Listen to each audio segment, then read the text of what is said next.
기도 계신 여러분 주님의 이름으로 환영합니다. 오늘도 우리 수요 바이블 엑스포에 함께 모여서 하나님 말씀 또 듣고 또 하나님 앞에 나와서 찬양하며 예배드릴 때 하나님의 풍성하신 은혜가 임하기를 간절히 소원합니다. 온라인으로 또 우리 함께 예배드리고 있는 우리 기쁨의 교회 식구들 우리 모두 다 하나님의 풍성하신 은혜가 함께 임하기를 간절히 소원합니다. 지금 우리 조용히 기도하면서 하나님 앞으로 나아가겠습니다. 하나님 감사합니다. 오늘도 하나님 앞에 나와서 예배 드릴 수 있도록 하나님 이 자리에 저희들의 발걸음을 인도하시고 또 저희들의 마음을 주양해 주심을 감사드립니다. 하나님 오늘도 하나님 앞에 예배 드릴 때 하나님을 만나는 기쁨이 넘치게 하여 주시옵소서. 말씀 충만하게 하시고 성령 충만하게 하시고 은혜 충만하게 하시고 기쁨 충만하게 하여 주시옵소서. 하나님 저희들의 마음을 다해서 전심을 다해서 하나님 앞에 예배드릴 때 저희들의 예배를 하나님 기뻐받아 주시옵소서.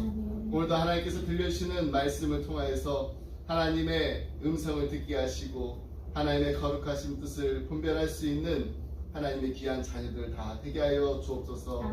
감사드림의 모든 말씀 예수님의 이름으로 기도드립니다. 아멘. 우리 찬송가 449장 함께 찬양하시겠습니다.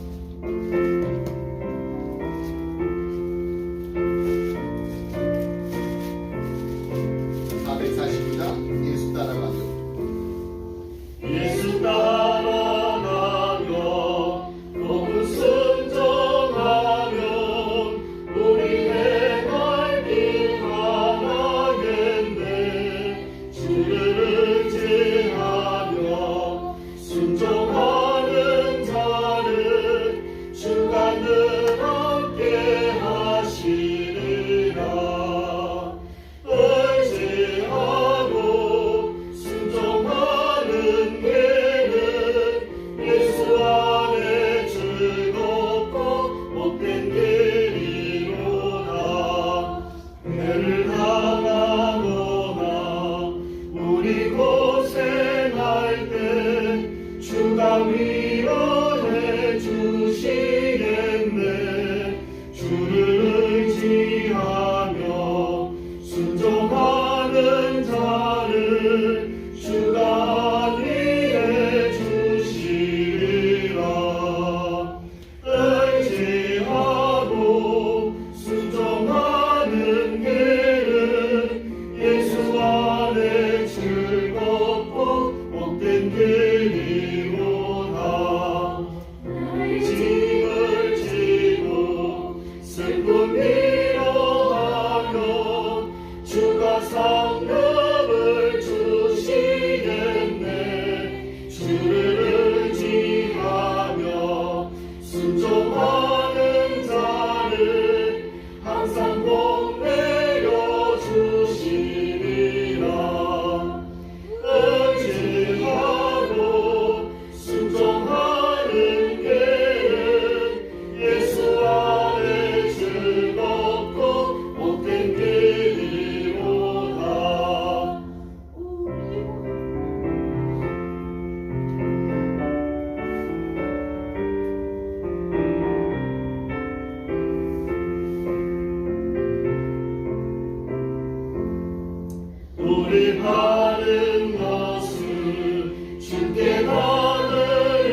상천리 건너 그 수강산 하나님 주신 봉산 상천리 건너 그 수강산 하나님 주신 봉산 혹시 이거 거둘 때에 사방의 일꾼을 부르네 어디 나를 일가르고 누가 대답을 할까 일하러 가세 일하러 가 상천리 강산이네 하나님 명령 받았으니 한도 강산에 일하러 가세.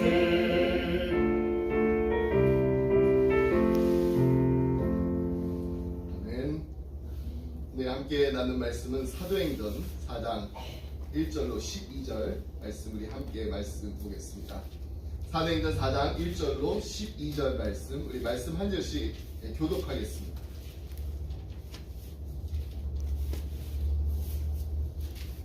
제가 먼저 1절 말씀 읽겠습니다. 사도들이 백성에게 말할 때 제사장들과 성전 맡은 자와 사두개인들이 이르러 예수 안에 죽은 자의 부활이 있다고 백성을 가르치고 전함을 싫어하여 그들을 잡음에 날이 이미 저물렀으므로 이튿날까지 가두었으나 말씀을 들은 사람 중에 믿는 자가 많으니 남자의 수가 약 5천이나 되었더라.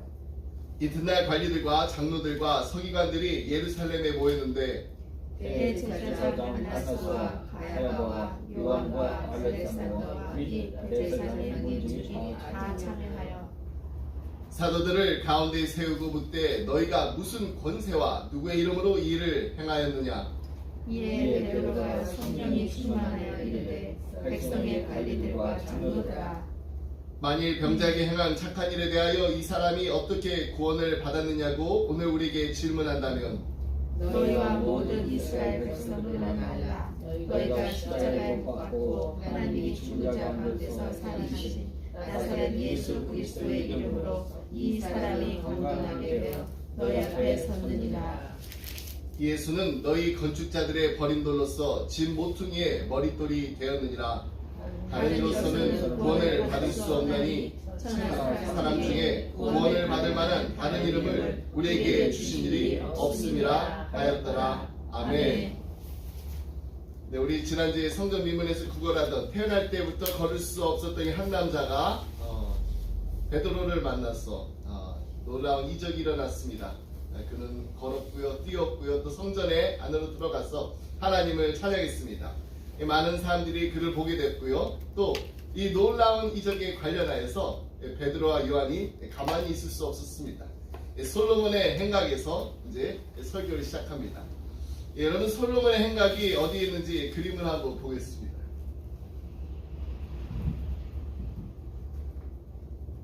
여러분, 여기가 이제 성전이잖아요.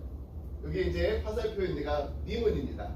그리고 우리가 이게 보통 이방의 뜰이라고 얘기를 하고요. 이 안에 여인의 뜰이 있습니다. 성전 이렇게 쓰면 이쪽이 이제 북쪽 그 문이 있는데, 그러니까 북쪽이면 여기가 남쪽이잖아요.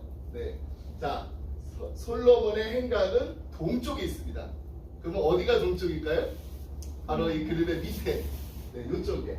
여기가 이제 솔로몬의 행각이 있고요. 나중에 우리 보시겠지만은 여기서 이제 그 사내들인 법정은 요 성전 미문으로 들어가서 여인의 뜰을 이제 거쳐서 성전 안으로 들어가게 되면은 여기 물덩이하고 그다음에 이제 제단이 있고 그 옆에 이쪽에 이제 우리 사내들의 법정이 있습니다. 여러분, 그 동쪽에 있는 솔로몬의 행각, 유대인들은 이 동쪽의 행각을 특별히 더 거룩한 곳으로 여겼습니다. 이 동쪽의 행각은 이스라엘의 그 최고 역사에서 최고의 그 황금기를 누렸던 솔로몬 왕의 이름을 따서 솔로몬 행각이라고 이제 불렀어요. 행각의 그 모양이 또 어땠는지도 또 궁금하실 것 같아서 뉴욕에 있는 브루클린 뮤지엄에 소장하고 있는 그림을 하나 더 보여드리겠습니다. 이거는 프랑스 화가 제임스 티소의 작품인데요. 여기 나오는 사람이 누굴까요? 가운데 이렇게 서 있는 사람이 네, 예수님입니다. 그래서 이제 행각에는 이렇게 여러 기둥들이 있고요. 그 기둥들 위에 이렇게 지붕이 있습니다. 그래서 낮에 이렇게 선선해요. 이제 그래서 사람들이 거기에 많이 모여 있는데 공생의 사회 초기에도 예수님께서 솔로몬 행각에서 제자들을 가르치곤 하셨습니다. 그리고 지금 이제 베드로가 이 솔로몬 행각에서 설교를 하고 있는 것입니다. 이 베드로가 행한 이 치유로 벌어진 이 소동과 또 그가 이 무리에게 전한 그 설교에 사람들의 이목이 이제 집중되기 시작합니다.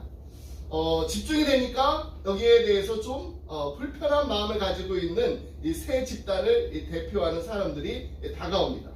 그들이 누구인지 1절로 2절 말씀을 함께 보겠습니다. 사도들이 백성에게 말할 때 제사장들과 성전 맡은 자와 사두개인들이 이르러 예수 안에 죽은 자의 부활이 있다고 백성을 가르치고 전함을 싫어하여, 여기서 제사장들, 이 성전에서 모세의 율법을 준행하는 임무를 부여받았습니다. 그래서 이 예배를 집례하고 또 모세의 오경에 명해진 그 의식을 수행했습니다. 정치적인 권력은 이 제사장들에게 그렇게 많지는 않았어요. 하지만은 유대인들에게 미치는 영향력은 지대했습니다. 그 다음에 보면은 성전 맡은 자들이 있습니다. 이 성전에 보아야 될 보물들이 많이 있었습니다. 또 지켜야 될 그 질서가 있었습니다. 그래서 이들 무장 경비대는 이방인을 막아서 이 고린도 문 안으로 들어가지 못하게 했습니다. 이들은 이 겟세마네에서 어떤 일을 했나요? 예수님을 체포해가지고 이 재판 중에 그분을 감시하는 일에도 가담했던 자들입니다. 그 중에 이 경비대장이 이번에는 제사장들과 또 사두개인들과 함께 왔습니다. 이 경비대장이 왔다는 거, 그의 그 입회는요, 마치 영장을 든 경찰서장이 이 사건 현장에 직접 나타나는 것과 맞먹는 일이었습니다. 그 다음에 마지막으로 사두개인들, 대부분 이들 귀족입니다. 웅장한 그 헤롯 성전의 그 관할권을 비롯한 이 정치 권력의 지위를 겸하고 있었습니다. 다시 이들의 힘이 있었어요. 이 당대 이신론자였던 이들은 이 초자연적인 개념이면 무조건 아주 지독하게 의심을 했습니다. 속속들이 또 운명론적이었습니다. 이들이 모세의 오경을 이렇게 제멋대로 이렇게 해석을 해가지고 사회삼 없다, 부활, 천사, 영원한 상, 벌, 개념 이런 거 일체 거부했습니다. 그들이 믿는 하나님은 이런 하나님이에요.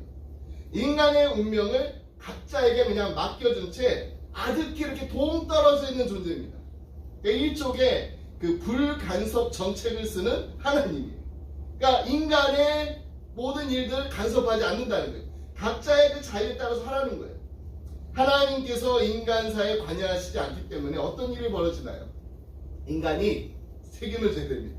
인간이 책임을 져야 하기 때문에 사두개인들은 이 종교적, 정치적, 그리고 이 권력을 가지고 자신들의 생득권으로 부여잡았습니다.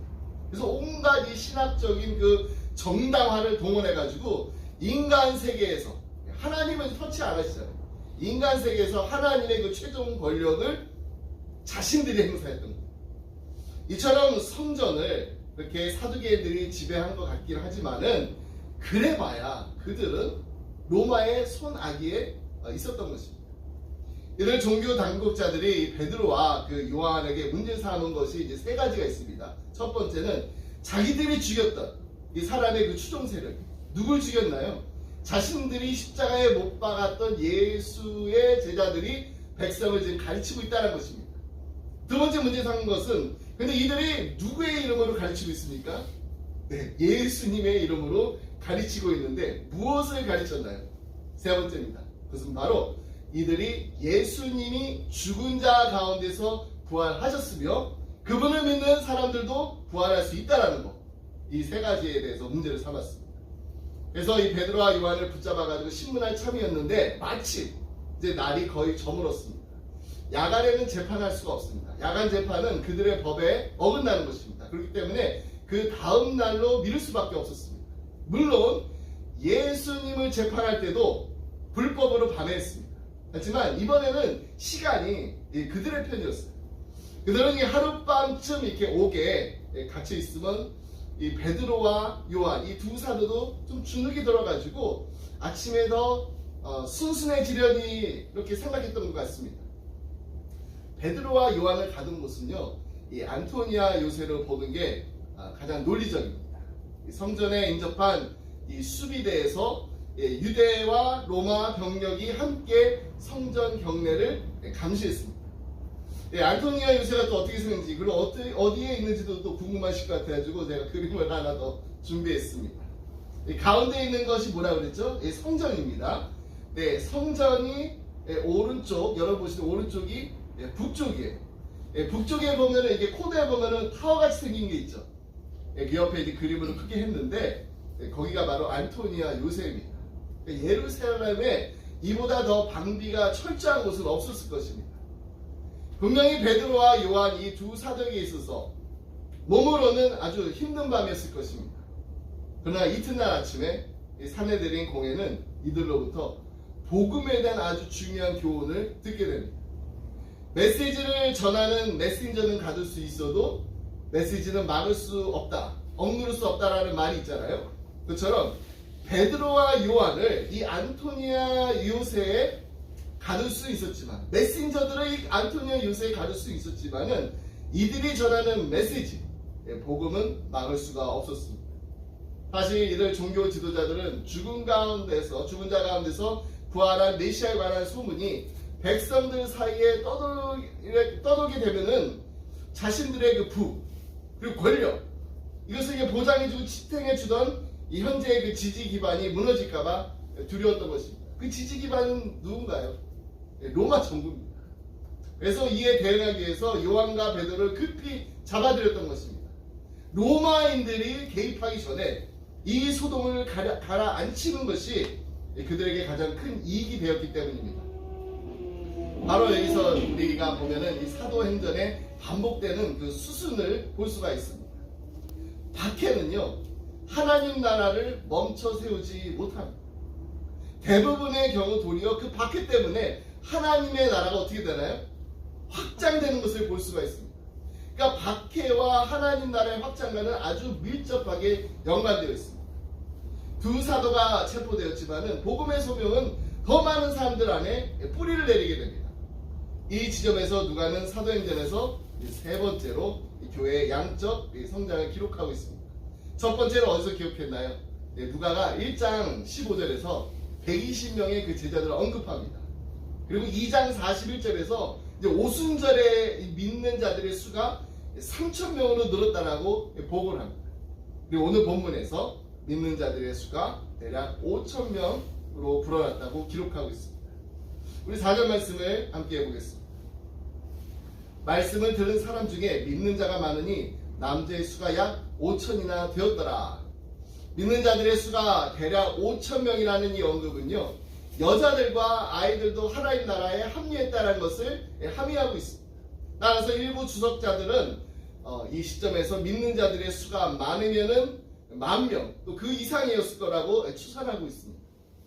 이렇게 믿는 자들의 수가 계속해서 폭발적으로 증가한 이유는요, 사람들이 무엇을 주목했기 때문인가요? 바로 이 복음입니다. 이 복음이 사람들에게 주목을 받았기 때문입니다. 이 성령의 능력을 힘입어 이루어진 복음 전도와 거기에 수반된 표적이 있었습니다. 또 기사가 있었습니다. 이 모든 것들이 이 사람들을 예수를 믿는 믿음으로 이끌었던 것입니다. 이 5,000명으로 대변되는 이 상당한 정치 세력이 어떻게 보면 이 정치 세력이 할 수 있잖아요. 이제 베드로와 요한의 편이 된 거예요. 그러면 사도들을 그냥 죽여서는 어떻게 되나요? 문제가 될 것이 뻔합니다. 그래서 이 성전 고위층의 입장에서는 사도들을 어떻게 해서든지 그들이 신앙을 버려야만, 그들이 자신들이 전하는 복음을 버려야지만, 내려놔야지만 이 추종 세력들이 자연히 와해될 수 있었기 때문에 이제 사내들을 구성해서 이들을 신문하기 위해서 모였던 것입니다. 70인의 유대인 이 정치가들로 이루어진 이스라엘의 그 통치 기구였던 사내들이는 오늘날로 보면 이런 거예요. 국회와 대법원을 하나로 합해놓은 그런 기관에 상응합니다. 장로이며 의장직을 맡았던 사람을 나시라고 했습니다. 내시가 아니라 나시입니다. 이 나시가 대제사장과 아주 긴밀하게 협력하여가지고 공회 의제를 정했습니다. 공회 의제, 어떤 것을 말하는 것일까요? 보통 이런 것들입니다.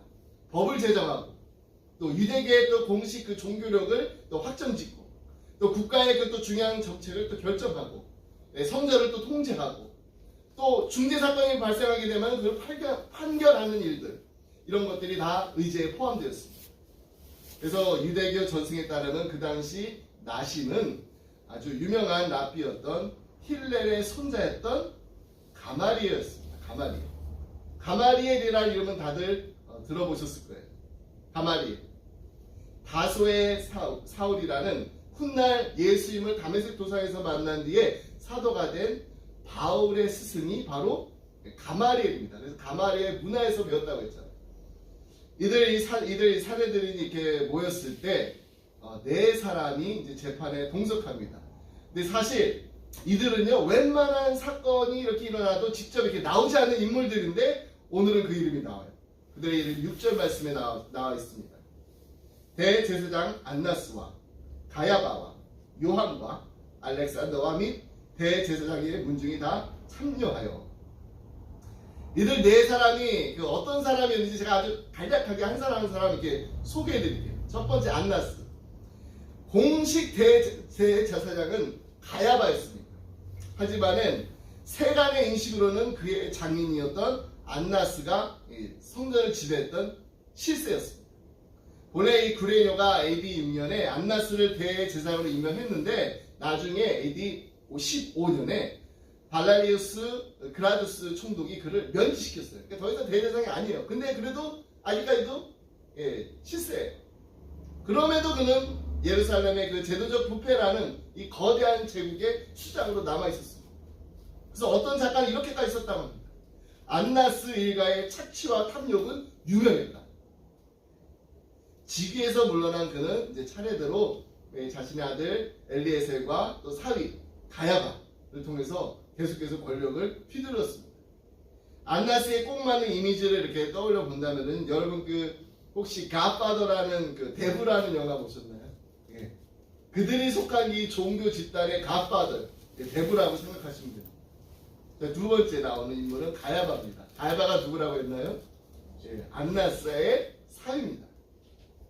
AD 18년에 대제사장직에 오른 이 가야바 그도 면직됐습니다. 36년에 빌테리우스에게 면직되는데 그는 이 안나스에 어떻게 보면 그냥 꼭두각시 불과했습니다. 별로 그렇게 실세는 아니에요. 실세는 안 났습니다.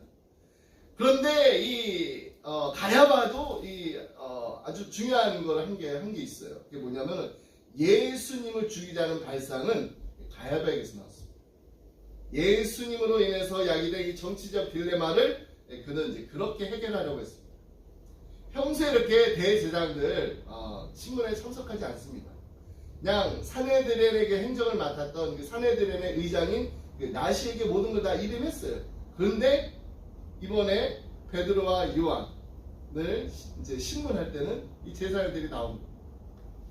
요한이 나오죠. 세 번째 이름은. 아마도 이제 안나스의 아들이자 차기 대제사장이었을 거로 봅니다.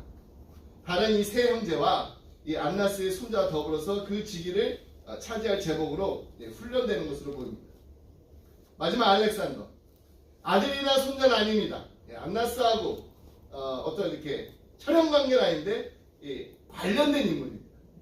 지금 이 누가가 이 알렉산더의 이름을 언급한 것은 틀림없이 지금 이 사도행전을 읽고 있는 사람들, 이 독자들이 알렉산더 하면은 그 사람 알아. 그 알렉산더를 알았기 때문에 그 이름을 기록했습니다. 참 누가가 안나스와 그의 친족을 언급한 것은 그렇잖아도 지금 암울한 장면에 이들의 이 존재가 불길한 기운을 더해주기 때문에 기록한 것입니다. 사내들이니 예루살렘에 어떻게 보면은 가시적인 권력을 휘둘렀습니다. 그 다음에 이 안나스는요, 눈에 보이지 않는 그 요소들을 다 주물르고 있었습니다. 종교의 옷을 걸치고 제도적인 그 범죄라는 그 암흑에 새겼던 것입니다. 요즘으로 말하면 지금 베드로와 요한은요, 국회와 마피아의 이 공동 법정에 소환된 셈입니다. 사내들에서 이 민사 사건과 형사 사건을 재판할 때 어떤 모습이었는지 제가 오늘 그림을 하나 더 보여드릴게요. 중간에 보면은요 한 사람이 서 있잖아요. 이 해당 사건의 원고나 아니면은 피고, 이 공회원들의 이렇게 공회원들이 이렇게 빙 둘러싸여 있습니다. 그 중앙에 서 있습니다. 양쪽에 35명, 35명, 70명. 그리고 가운데 누가 있나? 이 반원흥의 가운데에 지금 대제사장이 있습니다. 재판 당시 이 베드로와 요한이 부딪혔을 그 중압감이 어땠을까요? 어부 출신의 이 평민이 변호인도 없습니다. 이 변호인도 없이 국회와 대법원의 이 공동 법정 앞에서 끌려왔다라고 한번 상상을 해보세요. 우리가 잘 알고 있듯이 예수님도 얼마 전에 바로 이 자리에서 허위 재판을 받으셨습니다. 예수님의 운명은 안나스와 가야베의 대저택에서 이 각기 다른 그 구역에서 진행된 이 두 번의 그 야간 재판을 통해서 이미 결정이 됐어요. 그렇다면 베드로와 요한에 대한 그 판결도 이미 결정되어 있었을 것입니다. 이들 두 사도를 신문하면서 던진 그 질문만 보더라도 우리가 이 사실을 알 수 있어요. 7절 말씀 함께 보겠습니다. 사도들 가운데 세우되 묻되 너희가 무슨 권세와 누구의 이름으로 이 일을 행하였느냐. 이 종교 재판관들이자 또 최고의 권력자들이 두 사도를 세워놓고 했던 그 질문, 첫째는 무슨 권세로, 두 번째는 누구의 이름으로 지금 이 일을 행하느냐라고 물었습니다. 이것을 당시 종교 지도자들의 관행에 따라서 조합해서 맞춰 보면은요 이런 해석이 가능합니다. 당시 이 종교 지도자들은 자기들의 입맛에 맞지 않거나 또 자기들에게 또 손해를 끼칠 그 소지가 많은 사람들 이 싹을 이렇게 자르려고 할 때 반드시 하는 게 있는데 이단 항목을 걸었습니다. 어떻게 이제 이단이라는 것을 이렇게 연결시키면은 이 사람을 완전히 매장시킬 수가 있는 거예요. 가장 대표적으로 하나님 외에 다른 이름으로 이적과 기사를 나타내는 것, 이것을 이단으로 규정합니다. 그러므로 지금 이 질문은 두 사도들로 하여금 다른 이름을 대도록, 하나님 외에 다른 이름을 대도록 지금 올무를 놓고 덫을 이렇게 탁 놓은 거예요. 하나님 외에 다른 이름을 말하면 어떻게 됩니까? 이단이 됩니다. 이들을 이제 이단을 규정해가지고 죽이려는 그 음모가 담긴 질문을 지금 던진 거예요. 그래서 그냥 누가 배우냐 이렇게 질문하지 않았던 것입니다. 누가 배우냐라고 하면은 또 그 배우를 또 다시 찾아가지고 잡아야 됩니다. 그런데 누구의 이름으로 이런 일을 행하느냐 이 질문에 하나님 외에 이제 다른 이름이 나오면은 그것은 바로 주술행위가 돼요. 그래가지고 이단으로 규정해버립니다. 당시 종교인들의 개념 속에는 이 이름 자체가 부적이었기 때문입니다. 운명의 장난 같은 일이 정말 또 하나 벌어집니다. 그것은 바로 베드로가 지금 신문받고 있는 이 가야바의 뜰, 베드로에게 너무나도 큰 부끄러움과 아픔을 불러일으킨 장소입니다. 숯불이 막 피오르던 차디찬 이른 새벽에 체포되어서 지친 몸으로 퀭한 눈을 한 채 끌려온 그 스승을 바라보면서 그 예수님 바라보면서 베드로가 한 말, 나는 그를 모른다. 나는 그를 모른다라고 세 번씩 부인하던 그 현장이기 때문입니다. 어린 여자 아이 앞에서 그렇게 부인하고 도망치던 그곳에서 그때의 스승처럼 베드로가 끌려와서 신문을 받고 있습니다. 같은 장소, 같은 사람입니다. 하지만 지금의 베드로는 더 이상 그때의 베드로가 아닙니다. 예수님을 부인하던 그런 베드로가 아닙니다. 지금의 베드로는 성령 충만한 베드로였습니다. 그리고 그는 담대하게 사내들인 앞에서 이렇게 예수 그리스도를 증거했습니다. 8절부터 10절 말씀을 함께 보겠습니다. 이에 베드로가 성령이 충만하여 이르되 백성의 관리들 장로들 만일 병자에게 행한 착한 일에 대하여 이 사람이 어떻게 구원을 받았느냐고 오늘 우리에게 질문한다면 너희와 모든 이스라엘 백성들은 알라. 너희가 십자가에 못 박고 하나님이 죽은 자 가운데서 살리신 나사렛 예수 그리스도의 이름으로 이 사람이 건강하게 되어 너희 앞에 섰느니라. 베드로는요 성령 충만하여서 담대하게 말했습니다. 예수님께서는 뭐라고 약속하셨나요? 사도들을 절대로 혼자 내버려 두지 않을 것이라고. 그들이 박해에 직면하게 됐을 때 이들의 믿음을 변호할 때 성령님을 보내셔서 성령을 통해서 그들이 무슨 말을 해야 할지를 가르쳐 주시며 그들을 도와주실 것이라고 분명하게 약속하셨습니다. 그리고 그 약속이 지금 이루어지고 있는 것입니다. 베드로는 공회 앞에서 단도직입적으로 답변하여 날 때부터 걸을 수 없었던 사람을 고친 능력이 예수님으로부터 왔다라는 것을 그냥 있는 그대로 인정했습니다. 그리고 베드로는 그들의 질문에 그렇게 대답했을 뿐만 아니라 더 나아가서 예수님이 어떤 분이신지, 예수님이 진정으로 어떤 분인지를 말하고 또 메시아를 거부했던 그 공회를 단죄했습니다. 그리고 복음을 전했습니다. 베드로는 이 세 번에 걸쳐서 이렇게 전한 그 설교, 그 첫 번째, 두 번째, 오늘이 세 번째 설교잖아요. 이 모두에서 그의 설교를 듣고 있는 이 청중들이 다 예수님을 죽였다라고 책망했습니다. 누가 예수를 죽였는가? 바로 당신들입니다. 오순절에서 행했던 그 첫 번째 설교에서도 그랬고요. 솔로몬 행각에서 행한 두 번째 설교에서도 그랬습니다. 그리고 이제 사내들인 앞에서 행한 세 번째 설교에서도 예수를 죽인 그 장본인이 바로 당신들입니다. 베드로는 예수님을 지칭할 때 이렇게 지칭했습니다. 나사렛 예수 그리스도. 나사렛 예수 그리스도. 이 이름은요, 날 때부터 걷지 못할 때, 못한 그 사람을 고칠 때 사용했던 바로 그 명칭입니다. 은과 금은 내게 없거니와 내게 있는 것 내게 주고 곧 나사렛 예수 그리스도 이름으로 일어나 걸으라.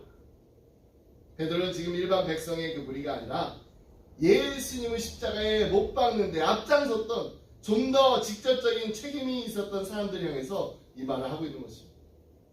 지금 그의 말을 듣고 있는 사람들 다수는 예수님을 신성모독을 범한 죄인으로 정죄하고 사형에 처해 마땅하다라고 주장했던 그 조작된 재판의 장본인들입니다. 그 장본인들이 현재와 지금 동일한 자리에 앉아 있어요. 이에 대해 베드로는 그들을 단죄하면서 그들은 예수님을 대적하고 죽였지만은 하나님은 예수님 편이었다라고 선언한 것입니다. 날 때부터 걷지 못한 사람이 누구의 이름으로 일어났나? 누구의 이름으로 고침을 받았나요? 예수님의 이름. 그들 앞에 서 있다라는 그 사실. 이 걷지 못한 사람이 지금 그들 앞에 있어요. 그들이 볼 수 있습니다. 그들의 눈으로 확인했어요. 이 사실이 하나님이 예수님을 옳다라고 인정하며 다시 살렸음을 확증하는 반박할 수 없는 증거가 된 것입니다.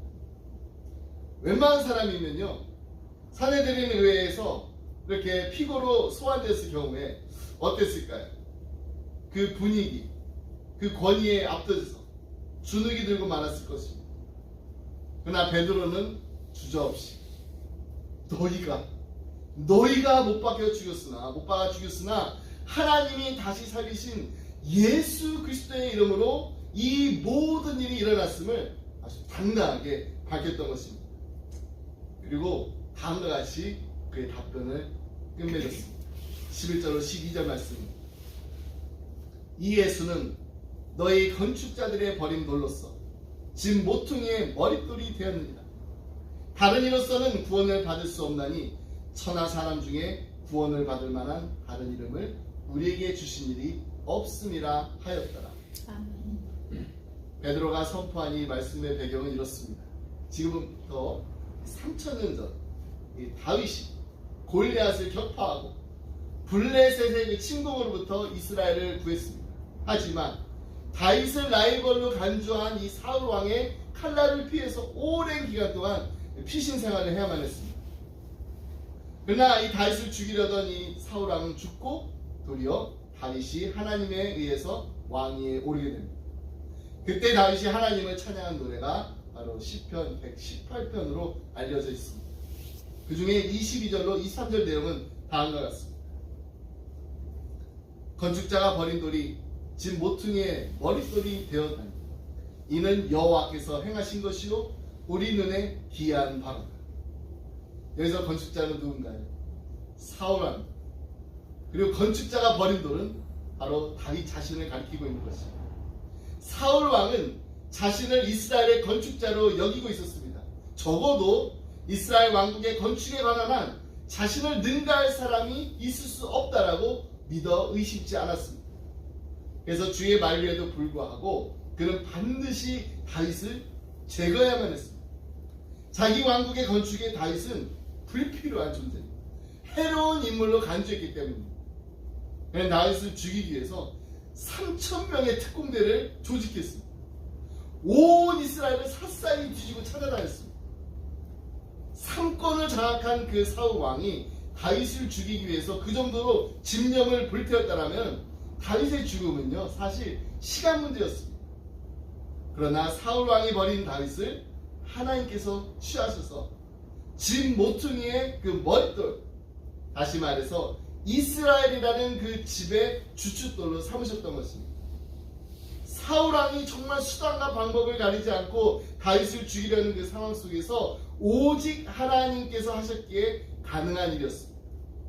그래서 이 사실을 누구보다도 잘 알고 있었던 다윗이기에 그는 건축자의 버린 돌이 집 모퉁이의 머릿돌이 되었나니 이는 여호와께서 행하신 것이라고 하나님을 찬양하지 않을 수 없었습니다. 그리고 다윗의 때로부터 이제 1000년이 지납니다. 예수님께서 이 땅에 오셨습니다. 그러나 유대교 지도자들도 예수님을 배척하며 죽이려고 했습니다. 이 예수님께서 마태복음 21장에 보면은 이 악한 농부의 그 비유를 통해서 그들의 잘못을 이렇게 지적하십니다. 그 뒤에 이렇게 반문하십니다. 마태복음 21장 43절 말씀입니다. 너희가 성경에 건축자들이 버린 돌이 모퉁이의 머릿돌이 되었나니 이것은 주로 말미암아 된 것이요 우리 눈에 기이하도다 함을 읽어본 일이 없느냐. 예수님께서 다윗의 시구를 그냥 그대로 인용했습니다. 이 인용구에서 건축자는 누구지요? 대제사장을 비롯한 유대교 지도자들, 그리고 건축자들이 버린 돌은 바로 예수님, 당신 자신을 일컫고 있습니다. 유대교 지도자들은 자신들이야말로 이 땅에서 하나님 나라를 건축하는 전문가라고 잡아오고 있었습니다. 그들의 전문가적 이 안목에서 볼 때 하나님의 아들이라고 칭하는 이 빈민 출신 나사렛 예수는 하나님 나라의 회방꾼에 지나지 않았습니다. 그래서 그들은 예수님을 십자가에 못 박여 죽여버리려고 했습니다. 그리고 그렇게 했습니다. 그러나 하나님께서는 어떻게 하셨나요? 그들이 버린 예수님을 하나님 나라의 주춧돌로 삼으시고 그 주춧돌 위에 이 땅에 교회를 세우신 것입니다. 그래서 예수님께서는 하나님의 대리인을 자처하면서도 하나님의 뜻에 대해서 아주 무지했던 이 유대교 지도자들에게 너희가 성경에서 건축자들이 버린 돌이 모퉁이의 머릿돌이 되었나니 이것은 주로 말미암아 된 것이요 우리 눈에 기이하더라 하면 읽어본 일이 없느냐 라고 반문했던 겁니다. 그렇습니다. 지금 베드로 앞에 있는 그 유대교 지도자들이 바로 하나님 나라의 전문가임을 자처하며 예수님을 버렸던 장본인들이었습니다. 그러나 하나님 나라와 구원에 관한 한 하나님께서는 어떻게 하셨나요? 그들이 버렸던 예수 그리스도 이외에 주춧돌을 주신 적이 없다라는 것을 베드로를 통하여서 주님의 말씀을 인용하여서 분명하게 밝히고 있는 것입니다. 예수 그리스도 안에 있는 진리, 예수 그리스도 안에 있는 생명, 예수 그리스도 안에 있는 사랑, 그리고 예수 그리스도 안에 있는 구원의 길이 아니고서는 이 세상의 그 무엇도 그 누구도 인간의 참 주춧돌이 될 수 없다는 것입니다. 다른 이로서는 구원을 받을 수 없나니 천하 사람 중에 구원을 받을 만한 다른 이름을 우리에게 주신 일이 없습니다. 그렇습니다. 우리 인간의 영육간의 진정한 치유와 구원은 오직 예수 그리스도 안에 있습니다. 오직 예수 그리스도 안에만 있습니다. 예수 그리스도 외에 그 누가 안에도 구원은 없습니다. 우리를 살리려 죽으신 예수님, 그 예수님께서 죽음을 깨트리고 부활하셨습니다. 죽음을 깨트리고 부활하신 분도 오직 예수 그리스도 뿐이시기에 예수 그리스도 안에만 진정한 생명이 있습니다. 왜냐하면 예수 그리스도께서는 생명 그 자체시기 때문입니다. 이 놀라운 복음을, 이 기쁜 소식을 우리 주변에 아직 듣지 못하고 예수를 알지 못하고 만나지 못한 사람들에게 전해야 됩니다. 담대하게 선포해야 됩니다. 누가요? 바로 우리입니다. 이 기쁜 소식, 이 놀라운 복음을 먼저 받은 우리가 전해야 됩니다. 나눠야 됩니다. 다른 이로서는 구원을 받을 수 없습니다. 천하 사람 중에 구원받을 만한 다른 이름은 우리에게 주신 일이 없습니다. 담대하게 선포하는 우리 기쁨의 성도들이 다 되시길 주님의 이름으로 축복합니다. 아멘. 오직 예수, 오직 예수, 오직 예수 그리스도만이 길이요 진리요 생명 되심을 우리의 입술로 그리고 우리의 삶으로 전하는 예수님의 산 증인들이 다 되시길, 성령 충만한 복음 전도자들이 다 되시길 주님의 이름으로 축복합니다. 아멘. 말씀했습니다. 저는 가정사역을 하면서 이 상담 목사로 이제 섬기면서 이 암 환자분들과 가족들을 만날 때 병상에서 몸이 많이 힘드시겠지만은 꼭 읽어보시라고 드리는 책이 한 권 있습니다. 책의 제목은 빛, 색깔, 공기입니다. 이 대부분 이 암 투병기를 이렇게 보면은 암을 이기고 건강을 되찾은 것에 관한 이야기지만은 이 책은요 그런 이야기가 아닙니다. 한 목사님이 정말 신념과 신앙을 가진 사람으로서 끝까지 그 삶의 의미를 부여하면서 죽음을 어떻게 받아들였는지 그 과정 하나하나를 다 모아가지고 쓴 책이에요. 평생 이 존경받는 신학자로 살았었습니다. 목회자로 살았었어요. 영남신학대학교의 김치영 목사님이 말기 간암 선고를 받으셨던 것은 그분의 연세가 76세 되던 2000년 6월 5일이었습니다. 그리고 그분의 그 코끝에서 호흡이 멎은 날은 그해 10월 7일입니다. 그렇게 오래 사시 않았습니다. 76년에 그 살아온 그 한 인간의 그 생애가 병이 드러난 지 불과 4개월 만에 막을 내린 것입니다. 그러나 그 4개월이 이 김치원 목사님에게는 정말 절망과 좌절과 실패를 의미하는 것이 아니었습니다. 그분에게 그 기간은 이 땅에서의 삶을 매듭짓고 새로운 여정을 시작하는 감격과 소망의 시간이었습니다. 4개월이에요.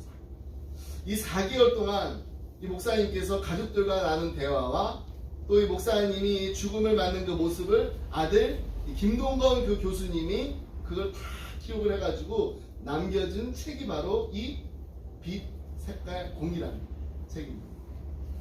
죽음을 죽음으로 여기지 않으셨던 그 아버지, 사람들이 무심코 스쳐버리는 그냥 세상의 빛, 색깔, 공기 속에서도 새로운 생명을 호흡했기 때문입니다. 제게 의하면 이 김치원 목사님이 병이 드러난 지 이제 3개월 반이 지나셨어요. 2000년 이제 9월 21일 이제 당신의 팔에 꽂혀 있는 그 링거 그 주사 바늘을 이제 가족에게 뽑게 했어요. 평소에 성도 간의 그 교제와 또 성도에 대한 봉사가 불가능하게 될 시점이 주님의 부르심을 받을 때라는 그 믿음을 가지고 살아오셨기 때문에 이제 가족들과도 대화를 하기가 불가능한 그때를 이제 주님이 나를 부르실 때라는 그 주님의 부르심에 순종할 때라는 것을 받아들이신 겁니다. 그러니까 이것은 자살이 아닙니다. 자살이라는 것은 이게 생을 포기하는 것입니다. 거기에 반해서 김치영 목사님이 주사 바늘을 이렇게 뽑게 한 것은 이제 새로운 생명을 누리기 위해서 반드시 거쳐야 할 관문인 육체의 죽음을 수용하기 위함이었습니다. 갈등이 목사님의 뜻을 존중했고요. 링거 바늘을 이제 뽑았습니다. 그리고 이제 16일 후에 가족들과의 그 작별 인사를 끝으로 육체의 호흡을 이제 멈춘 그 목사님, 예수 그리스도 안에서 영원한 생명을 호흡하게 되셨습니다. 근데 이 장례식장에서 이런 일이 있었습니다. 이 목사님이 조문객을 위해서 생전에 작성해 두신 그 설교문이 있었는데 그 설교문이 낭독되었습니다. 그리고 목사님이 꼭 이 노래를 함께, 이 찬송가를 꼭 함께 부르자라고 그 당부하신 그 찬송가가 있는데, 이 찬송가 부를 때 이 조문객이 모두가 손에 손을 잡고 이 찬송가 580장을 힘차게 불렀다 합니다. 찬송가 580장, 오늘 우리가 함께 부른 찬송입니다. 삼천리 반도 금수강산 하나님 주신 동산, 삼천리 반도 금수강산 하나님 주신 동산, 이 동산에 할 일 많아 사방에 일꾼을 부르네. 곧 이날에 일가려고 그 누가 대답할까? 일하러 가세 일하러 가 삼천리 강산 위에 하나님 명령 받았으니 반도 강산에 일하러 가세. 사람들이 손을 이렇게 붙잡고 같이 이렇게 찬양을 했대요. 여기 장례식이잖아요. 근데 저는 이 김시영 목사님의 장례식은 장례식이 아니라 마치 새로운 사명을 부여잡은 그 사람들의 출정식과 같았다고 합니다. 이것을 가능할 수 있게 한 것은 무엇일까요? 그것은 바로 예수 그리스도 안에만 있는 구원, 죽음을 깨뜨리시고 부활하신 예수 그리스도 안에만 있는 생명, 그 생명이 있었기 때문입니다. 전 예수 그리스도 안에 이 생명은 죽음을 맞이하는 그 순간에도 삶의 의미를 새롭게 해줍니다. 그렇다면 예수 그리스도 안에 지금 우리가 살고 있는 우리의 인생은 어떤가요? 지금 살고 있는 우리의 인생은 또 얼마나 새로울까요? 여러분, 예수님이 지금 우리와 함께 하십니다. 아멘. 함께 계십니다. 예수님 안에, 예수의 생명 안에 영육간의 치유와 구원이 있습니다. 그리고 예수님은 우리 인생의 주춧돌을 삼아서 날마다 우리 예수님의 말씀 안에서 우리의 인생을 구축하며 살아갈 수가 있습니다. 부활 승천하신 우리 예수님, 다시 만날 그날이 분명히 올 줄 믿습니다. 아멘. 그 날이 올 때까지 예수님과 날마다 동행하며 예수님의 이름으로 날마다 일어나며 예수님께서 주시는 힘과 능력으로 날마다 승리하는 우리 기쁨의 가정들이 다 되시길 주님의 이름으로 축복합니다. 아멘. 기도하겠습니다. 하나님 아버지, 감사합니다. 하나밖에 없는 독생자 예수 그리스도를 우리를 위해 이 땅에 보내셔서 십자가에 못 박혀 달려 돌아가심으로 말미암아 우리가 하나님의 자녀 되게 하심을 감사드립니다. 건축자의 버린 돌처럼 버려졌지만 교회의 머릿돌이 되신 예수 그리스도의 놀라운 이름을 붙잡고 나아갈 때 날마다 우리의 삶에 하나님만이 하실 수 있는 놀라운 기적과 이사를 체험하게 하여 주옵소서. 이제 우리도 이 놀랍고 아름다운 이름을 우리만 간직하는 것이 아니라 은과 금은 내게 없지만 나사렛 예수 그리스도의 이름으로 일어나 걸으라고 담대하게 선포하는 예수님의 산 증인들이 되게 하여 주옵소서. 아멘. 그리고 이제 우리 모두 베드로처럼 바울처럼 우리에게 임하신 주님의 말씀에 우리의 생을 던지길 원합니다. 영원하신 주님의 말씀만이 세상을 밝히는 빛이요 이 세상을 살리는 생명임을 아직 우리 주변에 예수 알지 못하고 예수 아직 만나지 못한 이들에게 전하며 알려주는 나누는 우리 모두가 되게 하여 주옵소서. 그리고 예수 그리스도의 이름만이 우리의 코끝에서 호흡이 멈추는 그 순간까지 우리를 영원히 책임져 주실 능력임을 잊지 말게 하여 주옵소서. 아멘. 사랑하는 우리 자녀들이 성령 충만하여서 이 세상 어디에 가서라도 어느 누구를 만나더라도 담대함으로 복음을 증거하는 예수님의 참 제자들이 되게 하여 주옵소서. 아멘. 감사드리며 이 모든 말씀 우리를 사랑하시는 예수님의 이름으로 기도드립니다. 아멘. 이 시간 우리 다 같이 송명희 시인의 예수 그 이름, 우리 베드로의 두 번째 설교할 때도 함께 불렀는데요. 이 세 번째 설교 때 마치고 함께 이 찬양하겠습니다.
이제는 우리 주 예수 그리스도의 은혜와 하나님 아버지의 그 크신 사랑과 성령님의 감동함과 교통하심이 이제 내가 육체 가운데 사는 것은 나를 사랑하사 나를 위하여 자기 몸을 버리신 하나님 아들을 믿는 믿음 안에 사는 것입니다. 하나님, 주님 안에서 날마다 살면서 주님과 동행하는 기쁨을 누릴 뿐만 아니라 이 기쁨을 온 세상에 전하는 예수님의 증인으로서 살고자 하오니 주님의 도구로 우리를 사용하여 주옵소서. 우리의 입술을 들어 우리의 삶으로 예수님을 전하며 나누는 예수님의 증인으로서 이 한 주간도 살게 하여 주시옵소서. 간절한 마음을 기도하며 이 자리를 떠나는 사랑하는 성도님들과 가정과 생업이 그리고 주님의 몸된 교회 위에 지금부터 영원토록 함께 하시길 간절히 축원하옵나이다. 아멘. 아멘.